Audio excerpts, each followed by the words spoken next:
Bienvenue dans Smart Bourse, votre émission quotidienne sur Smart for Change pour rester à l'écoute des marchés. Chaque jour, du lundi au vendredi à 17h, si vous nous suivez en direct à la télévision, via vos box.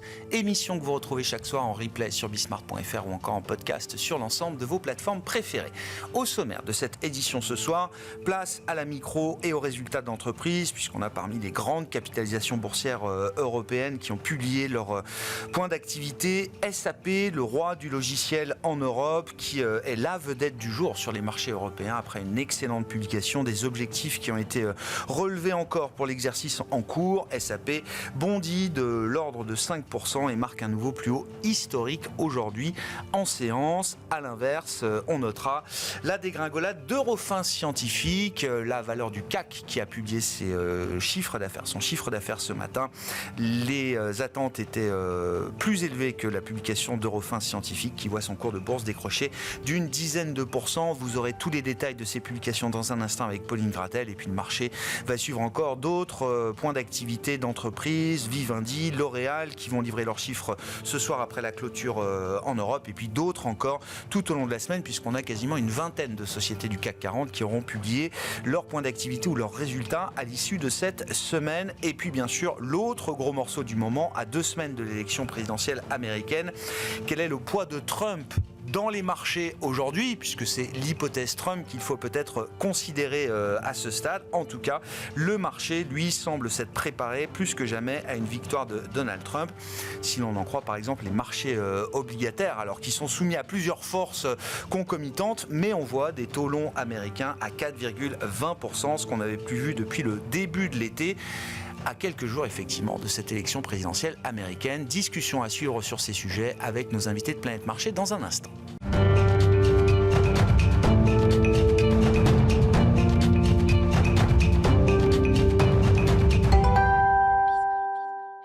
Tendance, mon ami, chaque soir en ouverture de Smart Bourse, nous retrouvons Pauline Gratel qui nous apporte les infos clés du jour sur les marchés. Bonsoir Pauline. Bonsoir. Comme souvent, tout part des taux et des marchés obligataires. Quel est l'état des lieux de cette journée sur le marché obligataire et les marchés obligataires dans leur ensemble, Pauline? Les taux continuent toujours de se tendre ainsi. Le rendement américain à 10 ans remonte au-delà des 4,20% au cours de la séance. Depuis que la Fed a baissé ses taux, le rendement américain a bondi de 50 points de base. En Europe, le rendement de l'obligation allemande à 10 ans est autour de 2,30% désormais. Qu'en est-il des marchés actions? On voit des indices actions qui évoluent sans tendance très claire, semble-t-il. Oui, le CAC 40 a réduit ses pertes au fur et à mesure de la séance, après avoir perdu jusqu'à quasiment 1% dans les premières heures ce matin, lesté par Eurofins Scientifique qui rend une copie jugée décevante par le marché, si décevante que le titre et bon dernier du CAC 40, du SBF 120 et du SRD aujourd'hui en plongeant de 12%. Oui, le marché sanctionne donc notamment les prévisions de chiffre d'affaires d'Eurofins. Oui, le groupe table sur un chiffre d'affaires autour de 7 milliards d'euros cette année contre une prévision initiale un peu plus élevée. En revanche, le directeur général reste confiant sur ses objectifs de trésorerie et de rentabilité qui sont maintenus. Et puis aux antipodes, on le disait en titre, SAP, le roi du logiciel en Allemagne, qui est en Allemagne et en Europe, qui est aujourd'hui la vedette en Europe et qui dispute d'ailleurs la place de première capitalisation boursière technologique avec ASML. Oui, c'est la hausse du jour. SAP est au plus haut historique après la publication de ses comptes trimestriels. Le titre est en hausse de 5% à Francfort après avoir fait état d'un chiffre d'affaires en hausse de plus de 25% pour sa branche cloud.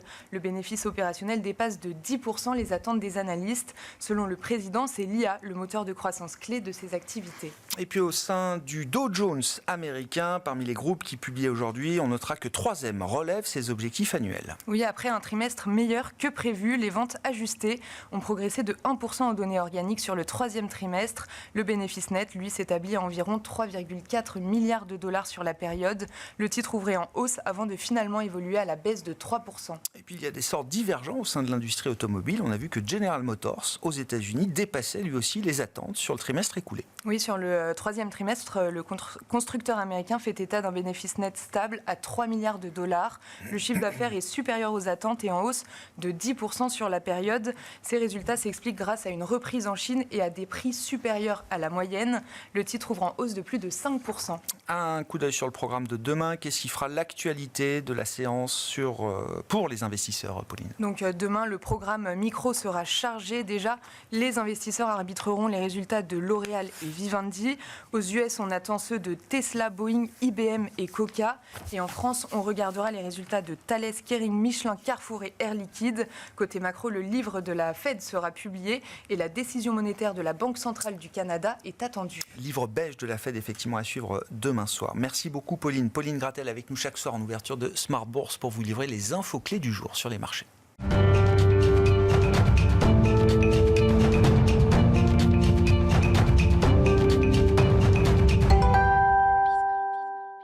Trois invités avec nous chaque soir pour décrypter les mouvements de la planète marché. Adrien Dumas est avec nous, le directeur des investissements de Mandarine Gestion. Bonsoir Adrien. Bonsoir Grégoire. Christian Parizeau nous accompagne également, économiste et président d'Altair Economics. Bonsoir Christian. Bonsoir. Et Alexandre Drabovic est avec nous également, le directeur des investissements d'Indosuez Wealth Management. Bonsoir Alexandre. Bonsoir Grégoire. Le 18 septembre dernier, la Réserve fédérale américaine baissait ses taux de 50 points de base. Le 10 ans américain avant cette décision était à 3,70%. Un mois après, ou quasiment, on se retrouve avec un 10 ans américain à 4,2%, 4,20% autour aujourd'hui, et un S&P sur la période qui a progressé de 4%. Est-ce qu'on peut revenir sur cette séquence, expliquer pourquoi les taux longs, notamment, sont plus élevés aujourd'hui qu'ils ne l'étaient avant la baisse de taux directeur de la Réserve fédérale américaine, Alexandre?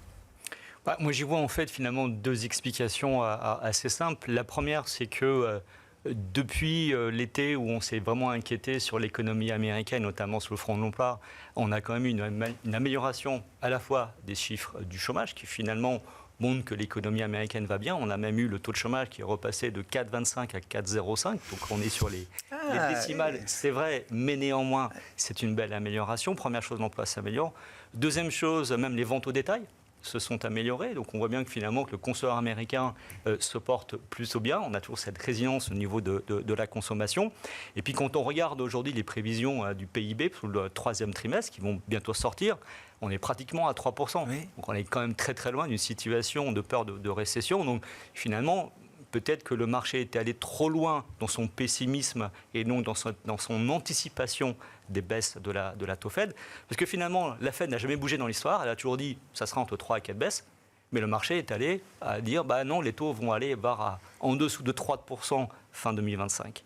Et puis, deuxième effet, il est un peu plus récent, c'est la remontée dans les sondages de Trump. Et là, sur l'histoire de Trump, le marché joue un petit peu ce qu'on appelle la réflation, c'est-à-dire un peu plus d'inflation avec peut-être une reprise économique derrière. Et donc, ça doit se refléter, évidemment, un peu plus dans les taux longs. C'est pour ça qu'on a vu sur la courbe des taux une repentification cette fois-ci, mais qui s'opère par les taux longs. Donc, on a un système d'équilibre. Maintenant, si on fait un parallèle historique entre les élections en 2016, en 2020... Oui, c'est ça. Ah oui, celle de 2020, pardon. Ok. Voilà. Oui. C'est que 6 mois avant, 6 mois après l'élection, les taux longs étaient remontés de 100 BP.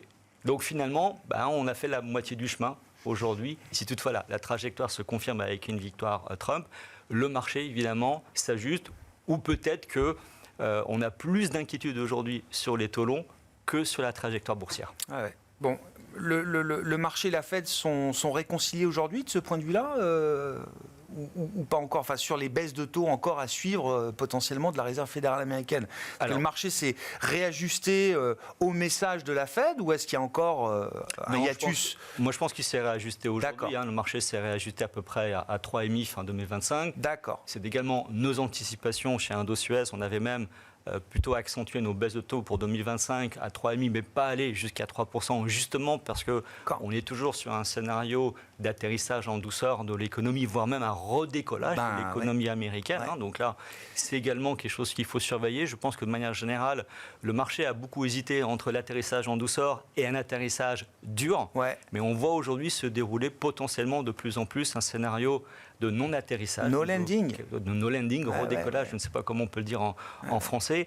Et je pense que globalement, beaucoup d'agents, d'économistes, de stratégistes resteraient encore pessimistes sur les perspectives américaines et que le marché n'est pas réellement positionner aujourd'hui dans cette configuration finalement en économie américaine comme en début 2023. C'est-à-dire qu'on a des attentes qui sont très très basses en début d'année et puis finalement l'année avance et puis on se rend compte que tout va bien et le marché doit se réajuster à cette réalité. La dernière fois qu'on est passé par cette idée ou ce narratif de no landing, alors c'était en première partie d'année 2024, là, Alexandre, on a vu des taux américains, des taux longs monter jusqu'à 4,70. 4,7. C'est ça. Hein. Voilà, c'était le point haut de On a fait l'année. on a fait leur tour. Quand on avait effacé toutes les baisses de taux de la Fed et que certains commençaient même à imaginer que le premier ou le prochain mouvement de la Fed pourrait être une hausse de taux. On a eu cette petite discussion à un moment dans le marché. Hein. Ouais, alors là, je pense qu'aujourd'hui, on en est très loin. Hein. On ne revient pas à ce niveau de discussion. Maintenant, c'est d'accord. De combien la Fed va pouvoir baisser. Ce qu'on sait, c'est que quand elle était à 5,5, elle était de toute façon trop restrictive. Quand on regarde l'inflation aujourd'hui, même à ce niveau actuel, elle est encore restrictive.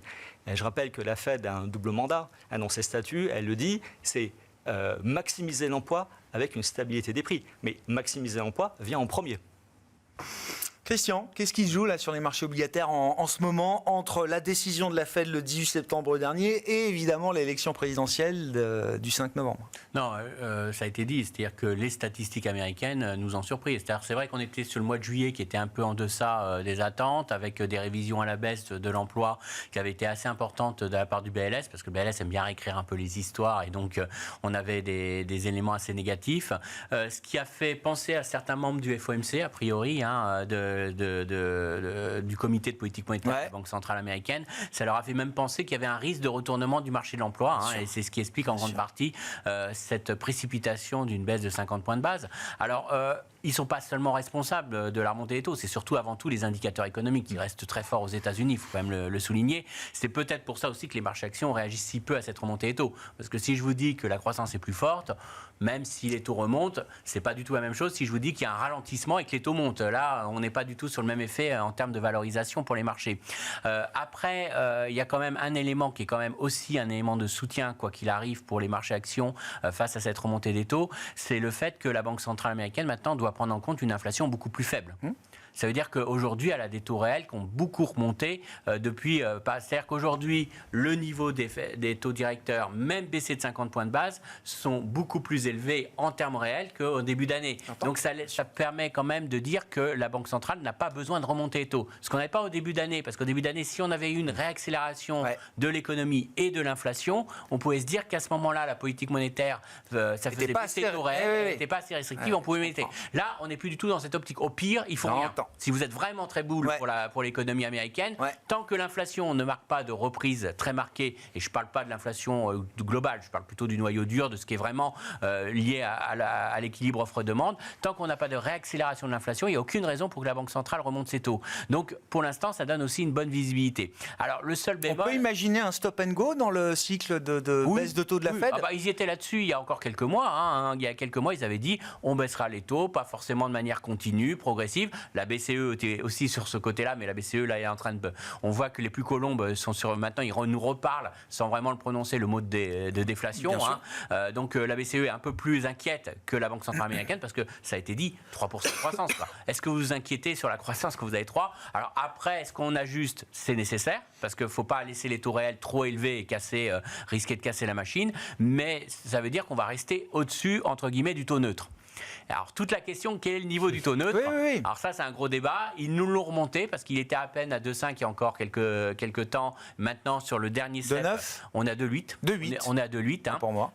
Mais il y a encore un membre hier qui nous a dit qu'on pourrait même dépasser les 3 pour le fameux taux neutre. Donc ça veut dire que plus on se rapprochera du taux neutre, plus il y aura un débat. Mais ça, on est à 5. Donc on a encore largement des baisses à attendre, sans trop de risques. Encore une fois, la plus mauvaise nouvelle, ça serait si l'inflation noyau dur serait accélérée. Mais tant qu'on est dans ce process-là, la Banque centrale peut relativement baisser. Alors après, accompagner donc la baisse de l'inflation. Après, il faut quand même, je mettrais juste un petit bémol sur les taux longs. Si les taux longs commencent à remonter beaucoup trop rapidement, n'oubliez pas que l'économie américaine est quand même très sensible aux taux d'intérêt, notamment l'immobilier, et notamment ça pourrait aussi entraîner quand même des effets. Tout dépend de la réaction des taux longs. Mais si c'est trop violente, on aura de nouveau des anticipations quand même assez négatives sur l'économie américaine. Mais pour l'instant, c'est largement supportable ce qui s'est passé. Il ne faut pas non plus tirer la sirène d'alarme, c'est un peu trop tôt. On n'a pas encore revu 5% sur le 10 ans américain. 4,20, ça reste un monde connu pour les investisseurs aujourd'hui.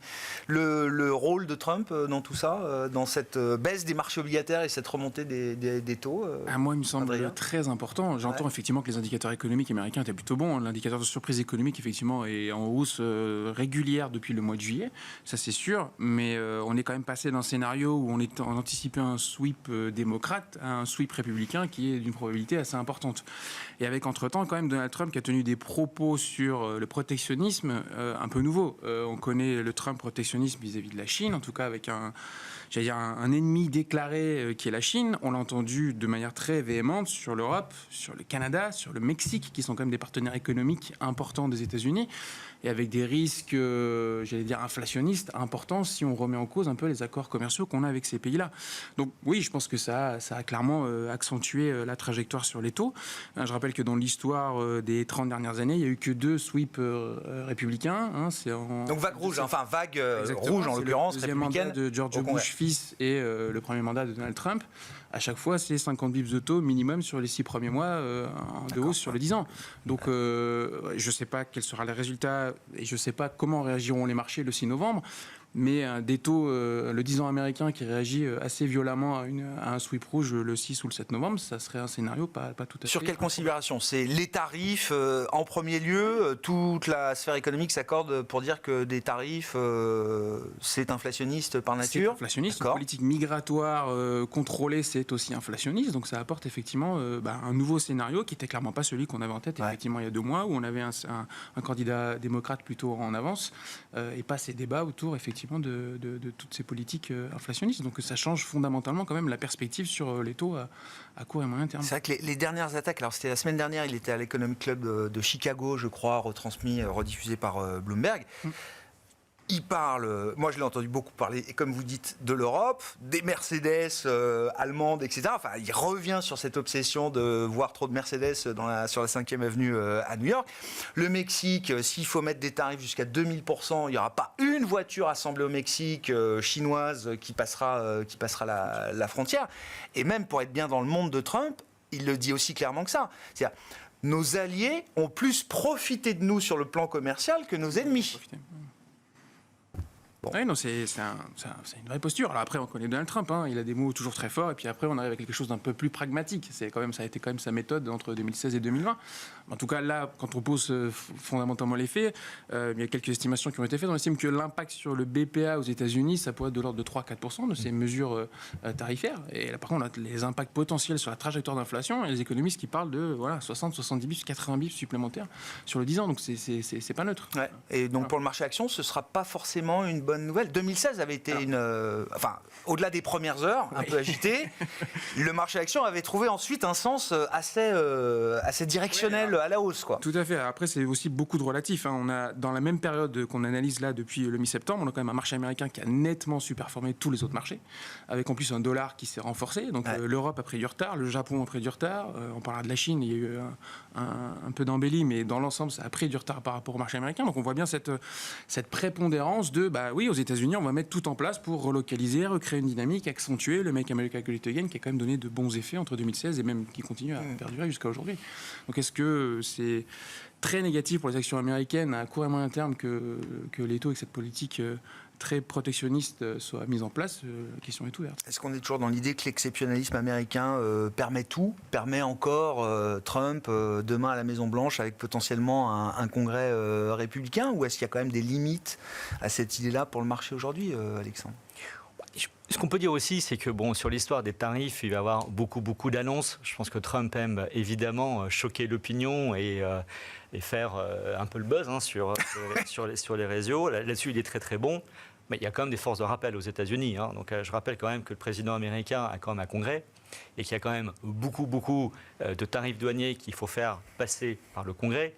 Pour ça, qu'il sera aussi très important dans ces élections américaines, c'est où va être le pouvoir au Congrès. On réélit entièrement la Chambre, un tiers du Sénat. On sait que le Sénat il va rester chez les Républicains. Ouais.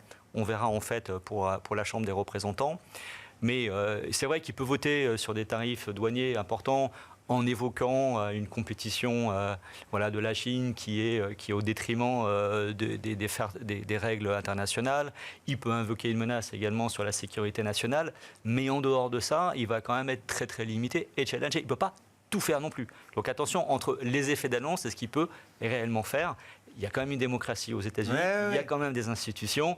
Donc Trump ne peut pas en faire ce qu'il veut non plus sur les tarifs douaniers. Mais il est certain que le marché va beaucoup se centrer en fait sur ce narratif actuellement.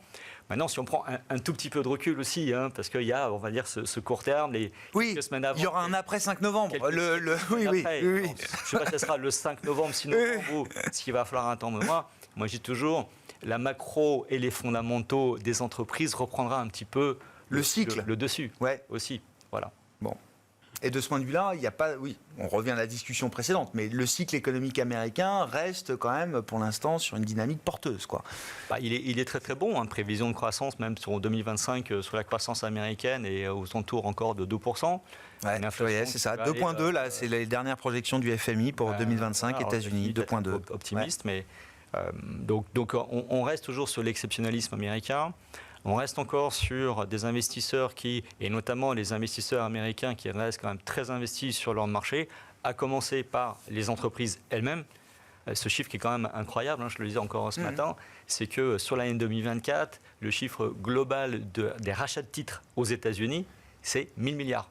Jamais vu. Il va y en avoir 100 milliards qui va être exécutés ce mois-ci au mois de novembre. Le mois de novembre, c'est le mois où le programme le plus important, est le plus important dans l'année sur l'entreprise parce qu'ils sont peut-être un petit peu en retard et donc il faut accélérer les rachats. Et puis l'investisseur privé américain, le retail, est toujours en manette. Sur la logique de tarifs, je sais pas, je vois des estimations. Je crois que le FMI estime que si on est vraiment dans un monde où les tarifs fleurissent à nouveau, ça peut coûter jusqu'à 0,6 points de croissance. Croissance mondiale annoncée à 3,2% encore l'an prochain. Avec en plus en Europe un peu de consolidation budgétaire ici et là, qui risque quand même d'amputer là aussi la dynamique de croissance. Je veux dire, est-ce qu'on peut se retrouver avec un scénario macro 2025 complètement chamboulé par l'élection du 5 novembre de ce point de vue-là, Christian? Ah oui, ça fait partie des incertitudes. En gros, il y a 2 grosses incertitudes pour l'année prochaine. Ça sera ce qui va se passer au niveau des politiques budgétaires.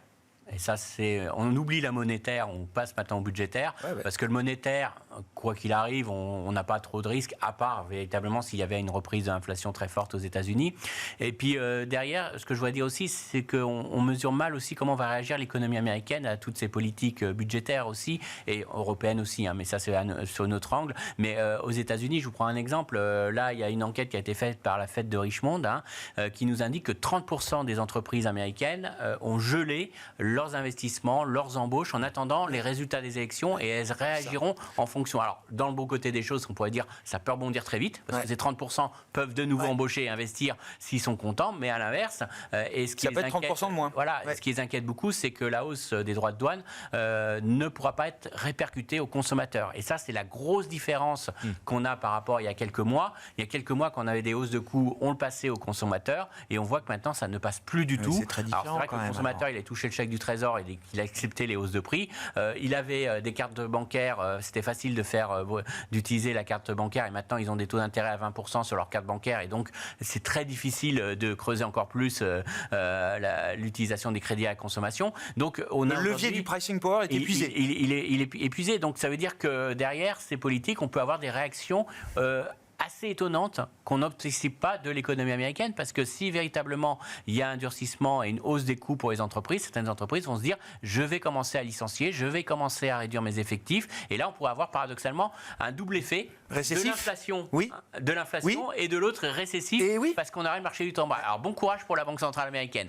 Donc c'est juste pour vous dire un petit exemple de comme quoi la politique budgétaire. Alors en Europe, combien ça peut perturber? En Europe naturellement ça sera en fonction de l'impact du durcissement des politiques, mais ça viendra aussi en supplément comme élément. Moi, je ne crois pas du tout à notre cher gouvernement français qui nous dit qu'il peut lever les impôts et que ça ne changera rien dans la prévision de croissance qu'on a pour l'année prochaine. Donc forcément, on le paiera aussi. Consolidation budgétaire pour les pays en Europe qui le font. J'ai vu des estimations jusqu'à 9 points de PIB en moins. Grosso modo. Sur l'ensemble de la zone. Si tout est fait comme ce qui est annoncé à peu près en termes de hausse d'impôts, on peut estimer qu'on aura, si tout va bien, une croissance nulle en France l'année prochaine. Je pense qu'on est plus de ce scénario-là que sur le 1% de croissance. Donc on est clairement sur des effets qui vont quand même entacher un petit peu nos prévisions pour l'année prochaine et qui ne sont pas forcément encore totalement intégrés parce qu'on n'a pas encore tous les éléments de budget, on n'a pas tous les éléments de réponse. En gros, on a trois éléments qui peuvent tout changer pour l'année prochaine.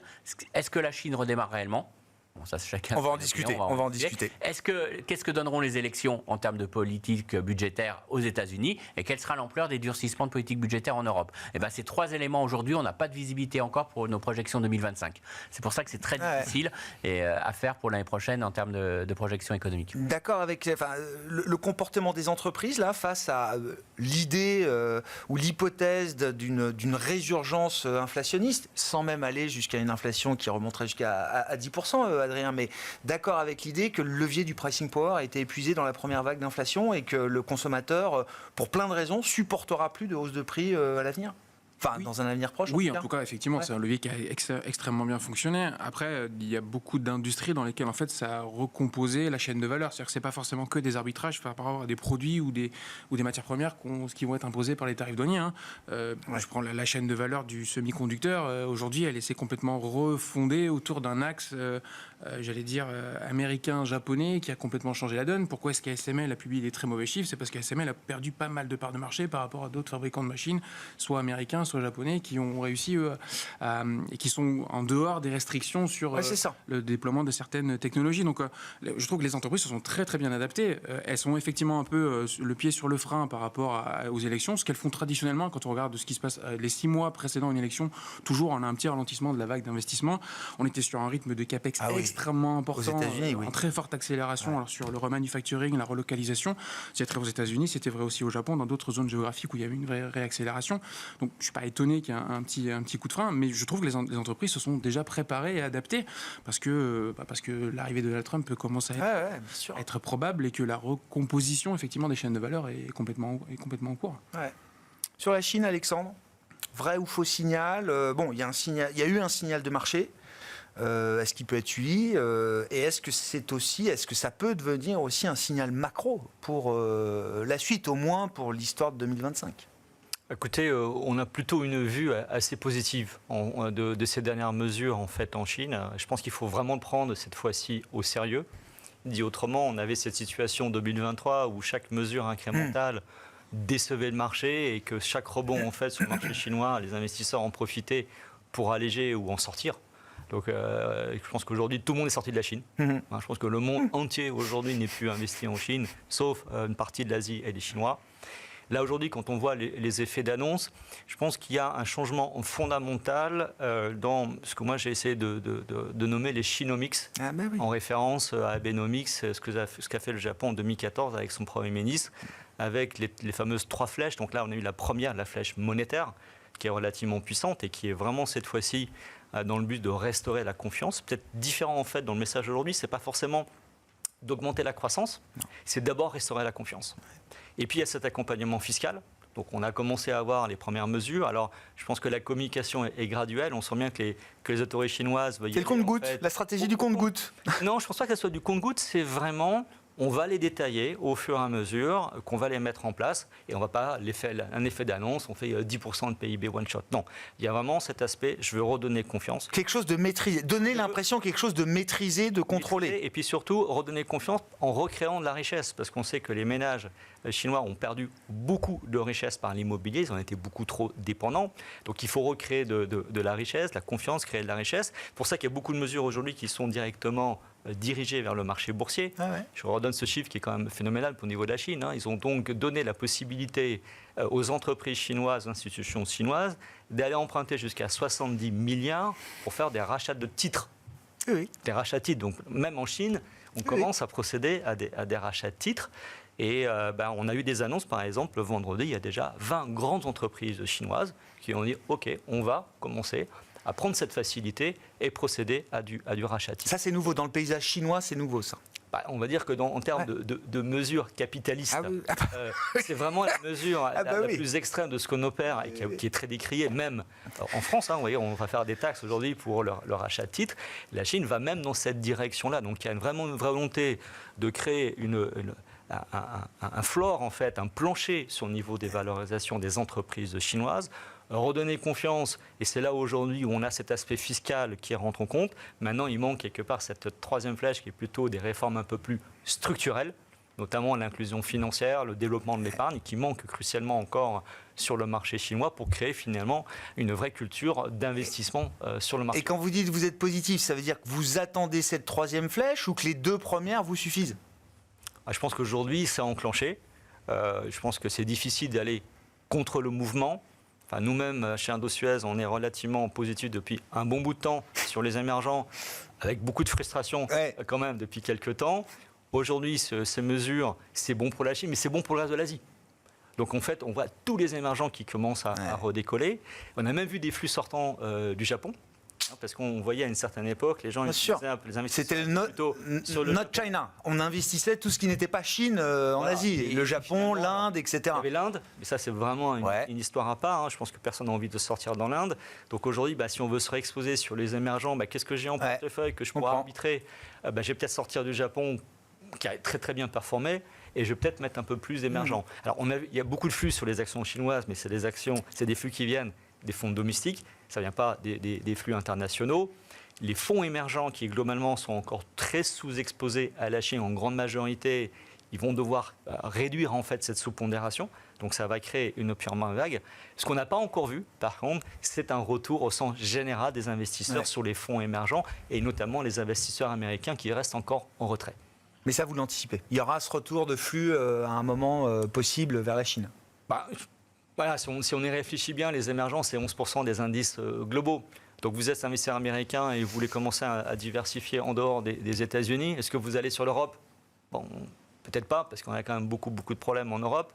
Est-ce que vous allez sur les émergents où vous avez 50% de décote dans les valorisations et vous avez deux fois plus de croissance des bénéfices? Vous n'allez pas aller forcément sur la Chine en direct, mais vous allez prendre des émergents et vous embarquez 20% de Chine à l'intérieur. Quitte à faire de la value, autant faire des émergents. Je reviens sur mes émergents, mais je ne vais pas spécifiquement sur la Chine. Est-ce que la Chine va arrêter d'exporter de la déflation? Est-ce que c'est ça l'histoire des prochains mois de 2025, après, 12 mois de déflation en Chine?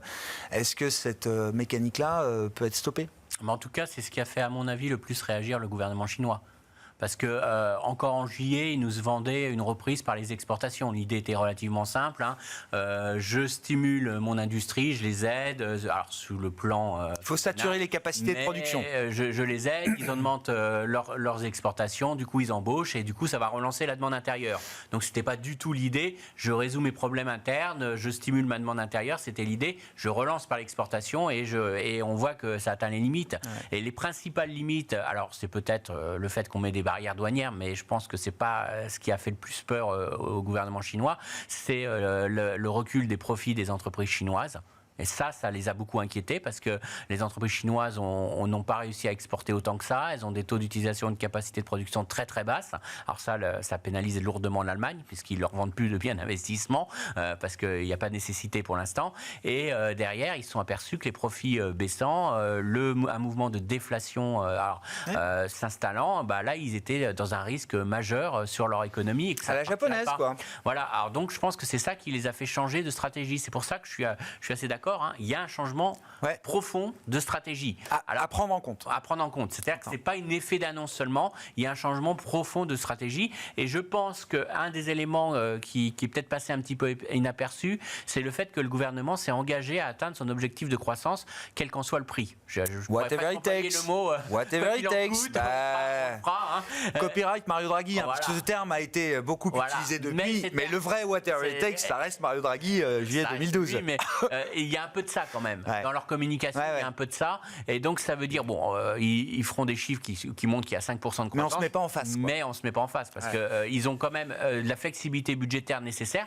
Par contre, peut-être, l'élément qui déçoit les marchés, c'est qu'ils n'ont pas dit je vous dis tout ce que je fais pour le faire. Quoi. Je sens qu'ils vont y aller pour vraiment atteindre cet objectif. Il faut tout pour atteindre cet objectif, mais ils ne veulent pas nous annoncer à l'avance combien ils vont mettre, combien ils vont faire, parce qu'ils ne veulent pas non plus faire une surréaction de l'économie et ce n'est pas ce qui est recherché. On fait nos 5% de croissance, on fera autant de déficit que nécessaire pour faire les 5%. La Banque centrale est déjà prête encore à baisser les réserves obligatoires. Ils nous ont dit vendredi, si nécessaire au 4e trimestre, si on voit qu'on ne va pas atteindre, on fera. Donc ça, je pense qu'on peut acheter ça. Par contre, mais ils ne veulent pas recréer la bulle. Ils veulent pas recréer. Je crois que le gouverneur de la Banque centrale chinoise. Une réaction de l'économie derrière qui pourrait faire du 10% et puis derrière rechuter aussitôt, quoi. Il a dit on veut une croissance économique stable et un rebond modéré des prix. Voilà, tout est dans le modéré des prix. Ils ne veulent pas basculer non plus dans l'excès inverse. Il faut parier contre eux. Qui a été c'est là où j'y crois pas. Non, j'entends bien.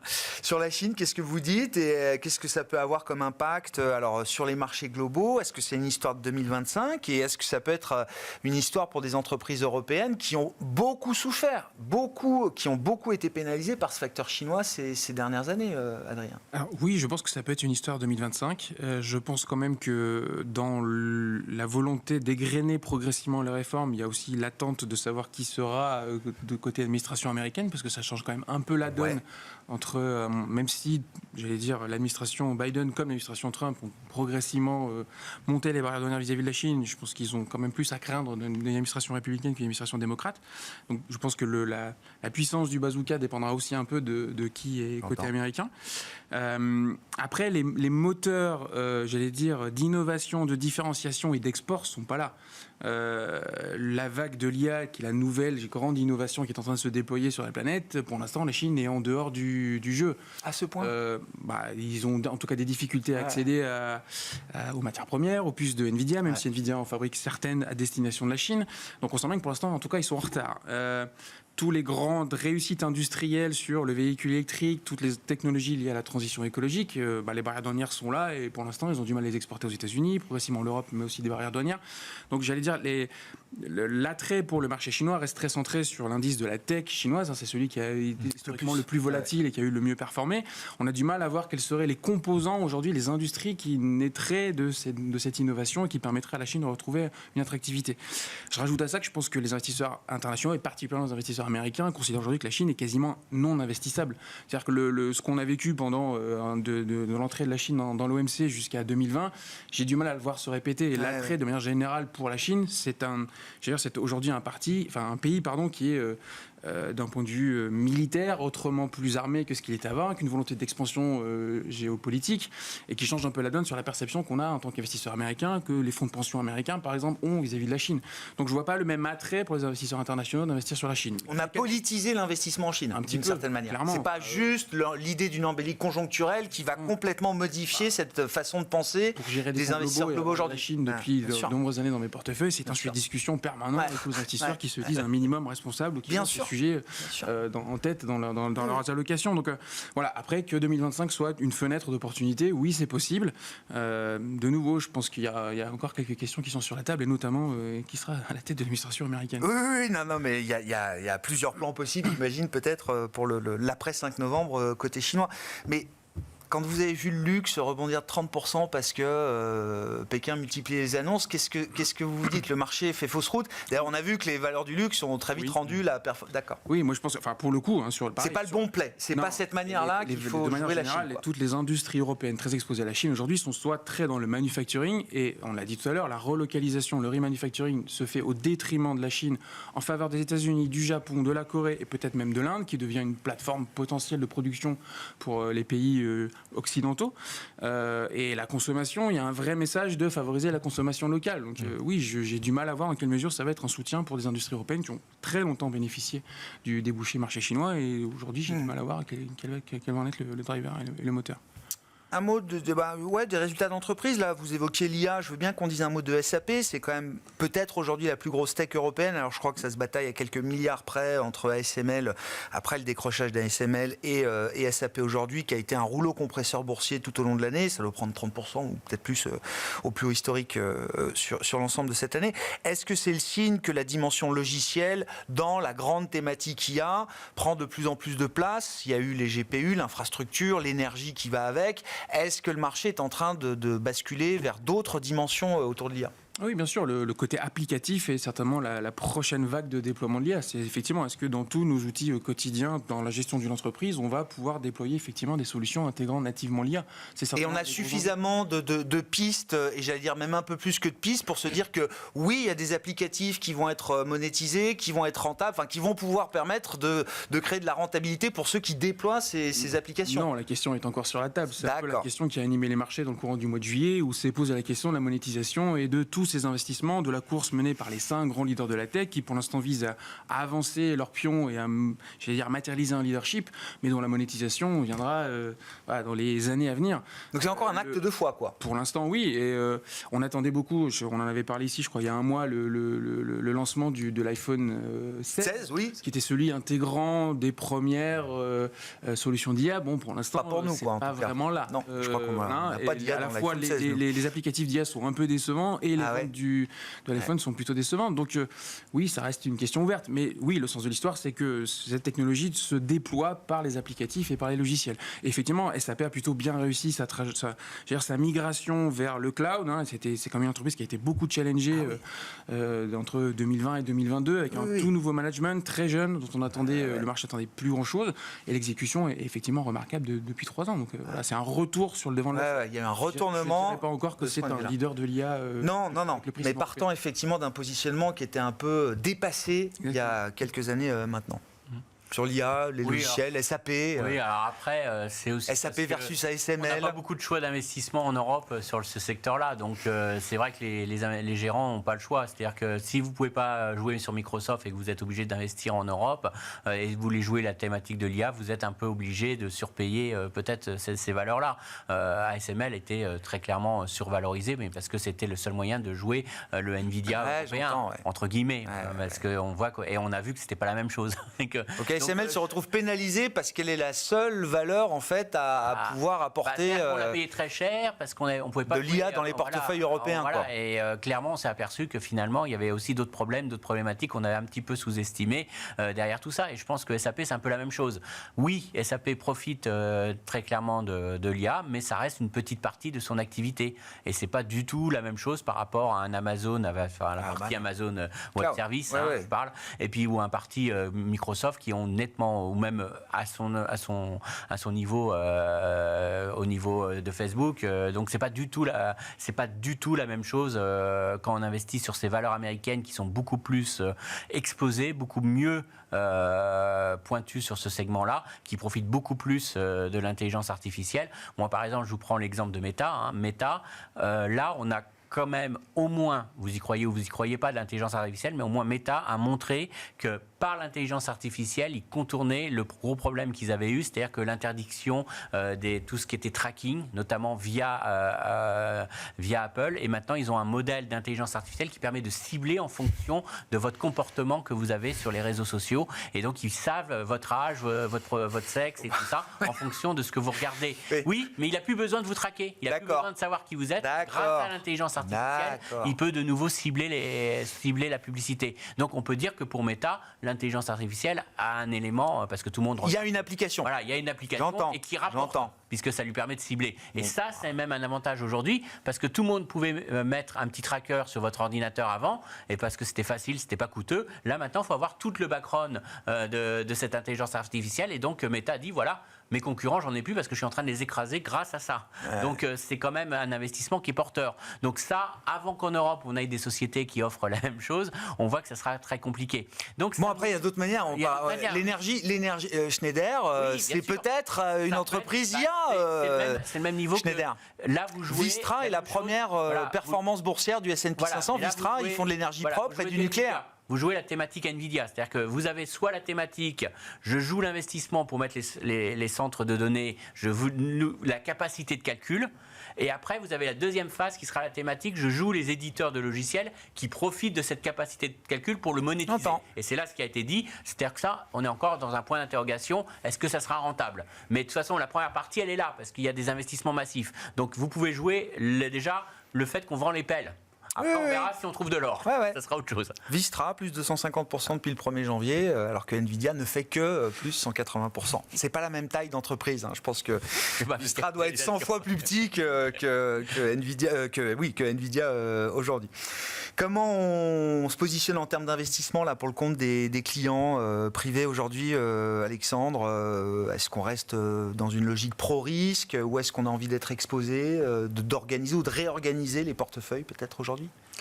Nous restons effectivement aujourd'hui chez Indosuez plutôt pro-risque, dans un scénario qui reste très constructif pour la macroéconomie. Le but du jeu pour des clients privés n'est pas non plus de débrayer et de rembrayer à quelques semaines près. Donc on essaie de garder le cap il faut, quelque part dans ces marchés. Il faut garder un petit peu la tête froide. Je pense l'histoire a montré qu'on peut avoir effectivement beaucoup de volatilité. En fait, déjà, tous les pronostics ont été déjoués. Tout le monde avait dit septembre-octobre, la saisonnalité est très très mauvaise, ça va passer sur les marchés, il y aura la volatilité sur les élections, c'est l'inverse qui s'est passé.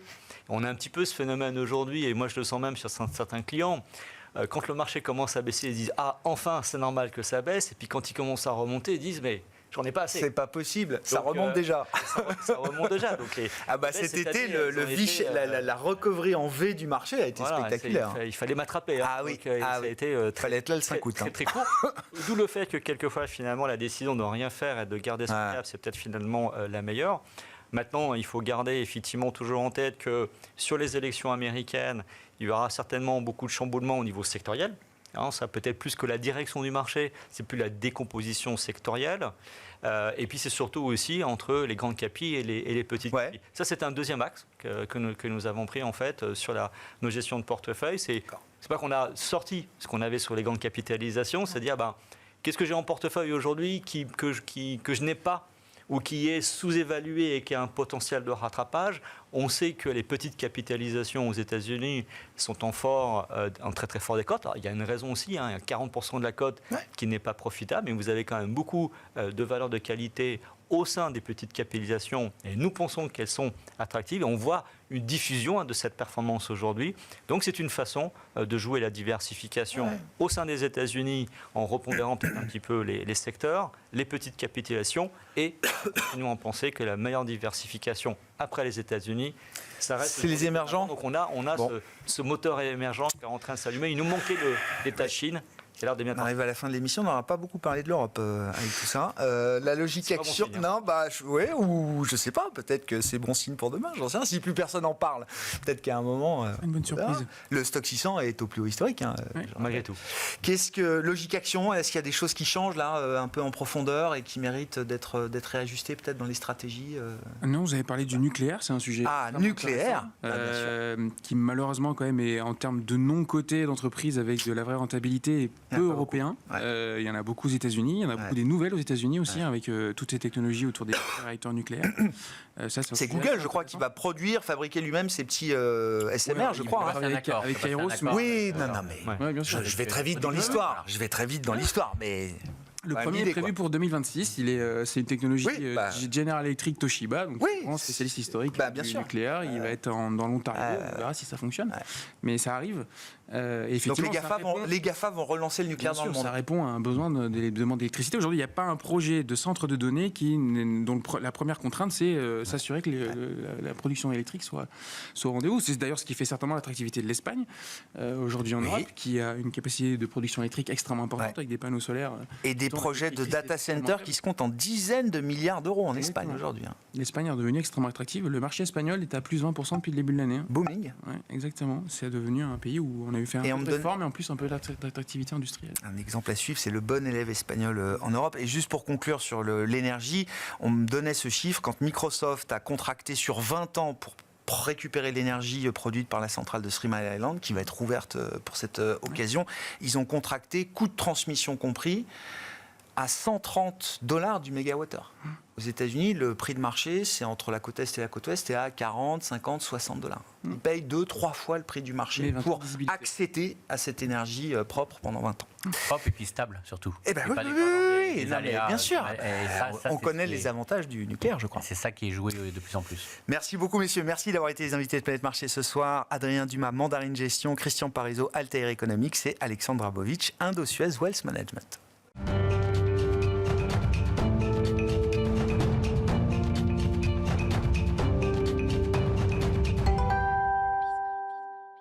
Le dernier quart d'heure de Smart Bourse, c'est le quart d'heure thématique. Le thème ce soir, c'est la remontée des rendements obligataires, notamment depuis la décision de la Fed le 18 septembre de baisser ses taux de 50 points de base. C'est John Plassard qui est avec nous en visioconférence pour nous apporter des éléments d'explication justement sur cette séquence de correction du marché obligataire. On a un 10 ans américain à plus de 4,2% au moment où on se parle. John qui est spécialiste en investissement chez Mirabeau. Bonsoir et bienvenue John.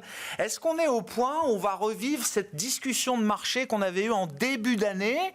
Je me souviens que le marché était parti bille en tête sur au moins une demi-douzaine de baisses de taux de la Réserve fédérale américaine. Et puis au fur et à mesure des premiers mois de l'année 2024 et des données économiques américaines, on en était arrivé au point de se dire non seulement la Fed ne baissera pas les taux, mais elle risque peut-être même de les remonter. Est-ce qu'on est reparti pour un tour de discussion dans ce sens-là, John? Oui, bonsoir Grégoire. Oui, clairement. On est dans une situation où maintenant on entend de plus parler de no landing. Il y avait le soft landing, le no landing. On avait même parlé du take-off, c'est-à-dire qu'on remontait les taux face à une inflation notamment qui remontait. Il y a juste un chiffre que j'aimerais, vous l'avez dit, mais il y a juste un chiffre que j'aimerais rappeler, c'est que en fait, la Réserve fédérale américaine a baissé ses taux de 50 points de base et le 10 ans, depuis qu'elle a baissé ses taux de 50 points de base, le 10 ans américain a progressé de 60 points de base. Donc on voit que c'était le démarrage d'une remontée des rendements des taux américains, des treasuries, ce qui est absolument contre-intuitif. Mais on s'est rendu compte une nouvelle fois, et c'est une énième fois, parce que vous parliez du début de l'année, Grégoire, mais il faut aussi rappeler que l'année passée, en début d'année passée, c'était exactement la même chose, puisque tout le monde pensait que l'économie américaine allait rentrer en récession. Ce n'était pas le cas. On s'est dit, bon, ben, c'est pour 2024. Et là, on est en train de passer la patate chaude, si vous me permettez de l'expression, pour 2025. Parce qu'on se rend compte de plusieurs choses. Déjà, c'est qu'on est dans une situation où, en fait, l'économie américaine, qu'on le veuille ou non, on est plus ou moins dans une société Goldilocks, boucle d'or. On a vu les ventes au détail, on a vu les PMI qui tiennent toujours, et on a aussi vu que le consommateur américain, ce qui est vraiment le nerf de la guerre, eh bien, est toujours aussi vigoureux, et qu'on a des relais de croissance très forts. Vous venez d'en parler, il y a évidemment l'intelligence artificielle, mais pourquoi pas de plus en plus le nucléaire, etc., etc. Donc on est dans une situation, où la vigueur économique, eh bien, elle ne tombe pas à zéro. Et je vous rappelle quand même, chose assez importante, c'est que les prévisions de croissance pour le troisième trimestre, donc qui viennent de passer, c'est 3,2%. Donc on serait même en réaccélération par rapport au premier et au deuxième trimestre. Donc c'est absolument extraordinaire, dans le sens littéral du terme. Il y a la deuxième chose, qui est les anticipations d'inflation. Il y a tous les calculs qui sont faits de savoir si, bien, comment va exploser la dette, parce que c'est pas est-ce qu'elle va exploser, mais comment va exploser la dette si vous avez Kamala Harris ou si vous avez Donald Trump. Alors on dit que sous Donald Trump, eh bien, ces projets coûteraient plus cher à la dette américaine ou gonfleraient plus la dette américaine que Kamala Harris, mais dans les deux cas, vous avez une inflation qui serait assez importante et qui empêcherait d'une certaine manière la Fed de baisser les taux. Et puis, chose assez intéressante, et je suis sûr qu'on va en reparler ensemble dans cette émission, c'est qu'on a les premiers économistes américains et européens qui commencent à dire, mais est-ce que la Fed ne pourrait pas poser ses taux en novembre ? Et c'était absolument incroyable, inconcevable, il y a quelques jours, voire une semaine de cela. Mais on se rend compte qu'en fait, si vous grillez des cartouches, puisque vous savez, c'est la fameuse caisse à outils, face à une inflation théoriquement qui remonte l'année prochaine, si vous baissez pour rien parce que la croissance elle est bonne, parce que vous avez un taux de chômage qui est en train de rebaisser, je vous rappelle 4,3, 4,2, 4,1 aujourd'hui, c'est-à-dire au mois de septembre passé, eh bien, vous n'avez pas besoin de baisser les taux. Et on est dans une situation où, effectivement, on est en train de se dire, est-ce qu'on n'a pas été trop rapidement en besogne dans les réflexions en se disant, bon, on a changé de statut, on est dans le cycle de la baisse du cycle des taux et dans le cycle monétaire suivant, je dirais, et peut-être pas. Mais ça veut dire quand même, c'est intéressant, on verra ce qui est décidé par la Fed. Je rappelle, la réunion c'est 6-7 novembre, c'est ça la prochaine réunion de la Fed, donc vraiment dans le sillage, a priori, des résultats qu'on aura de l'élection américaine, si on peut avoir les résultats en temps et en heure, John, mais... Je me dis effectivement, si la Fed ne baissait pas ses taux le 7 novembre, après les avoir baissés de 50 points de base pour entamer ce qui était normalement un cycle de baisse de taux, je me dis qu'on verra aussi fleurir beaucoup d'analyses sur l'idée que c'est aussi une manière pour la Fed de reconnaître en partie que la baisse de 50 points de base était peut-être une erreur. Tout à fait. Et ce qui est très, très intéressant ici, c'est qu'en fait, on voit qu'il y a un discours complètement différent entre l'Europe et les États-Unis.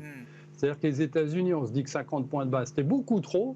Et en Europe, on se dit qu'on n'a pas été assez vite. Parce qu'effectivement, on n'a pas la même croissance économique, la même vigueur économique, on n'a pas le même taux d'inflation qui est plus bas en Europe qu'aux États-Unis, etc. Et effectivement, on se dit que, en fait, pour être très concret par rapport aux élections américaines, vous avez 3 scénarios possibles. Vous avez, sans parler du Congrès, vous avez la victoire de Kamala, la victoire de Donald Trump, et puis pas de victoire. C'est-à-dire qu'on se cherche, on recompte, etc. Ça peut durer jusqu'au 20 janvier. Et dans ces 3 cas de figure, vous avez seulement un cas de figure où la Réserve fédérale serait à l'aise de baisser les taux, c'est la victoire de Kamala Harris. Parce qu'on imagine bien que la pression qui va être mise le lendemain de la victoire de Donald Trump potentielle, ou s'il y a une incertitude et que les marchés baissent parce qu'on est en train de recompter les voix, eh bien la Fed n'est pas à l'aise à changer ses taux, que ce soit les monter ou les baisser. Et donc, on voit ici que la fenêtre, l'opportunité et la fenêtre de tir, eh bien, est en train de se raccourcir pour la Fed, pour baisser les taux. Et vous avez tout à fait raison, parce que le fait que potentiellement elle ne baisse pas les taux, eh bien, ça va amener les économistes à dire, eh bien, le fameux, dire, mais est-ce qu'il y a eu une erreur de politique monétaire? Il n'aurait jamais fallu baisser les taux de 50 points de base, parce qu'on se souvient, qu'on le veuille ou non, on se souvient quand même que c'était le consensus et peut-être la politique qui avait poussé la Fed à baisser ses taux. Il n'y avait pas d'obligation ou d'urgence, etc. Et c'est très intéressant ce que vous dites, parce que potentiellement, dans exactement 2 semaines et 1 jour, eh bien, le discours peut totalement changer et changer, j'allais dire la face du monde, c'est pas du tout vrai. Non, mais la course des choses, oui. Voilà, exactement. Ouais, on verra. Ce ne sera pas une réunion facile, effectivement. Bon, de toute façon, la Fed a toujours que des coups à prendre. Si elle baisse les taux, on lui dira que c'est une erreur. Si elle ne baisse pas les taux, on pourra lui reprocher de l'avoir fait en septembre, etc. On verra. Le marché, là, pour finir là-dessus, quand vous voyez, alors effectivement, des taux longs à 4,20 aujourd'hui, il y a l'idée peut-être que la Fed est allée un peu trop vite, trop fort pour démarrer son cycle de baisse de taux. Est-ce qu'il y a aussi le poids de Trump qui pèse de plus en plus dans ces marchés, John ? Oui, alors inofficiellement, oui, officiellement non. On sait qu'il y a un poids politique très très important. On sait aussi que historiquement, eh bien, lorsqu'on regarde les relations entre M. Powell et M. Trump, eh bien, elles ont toujours été assez houleuses, même si c'est Trump qui a mis en place Jérôme Powell.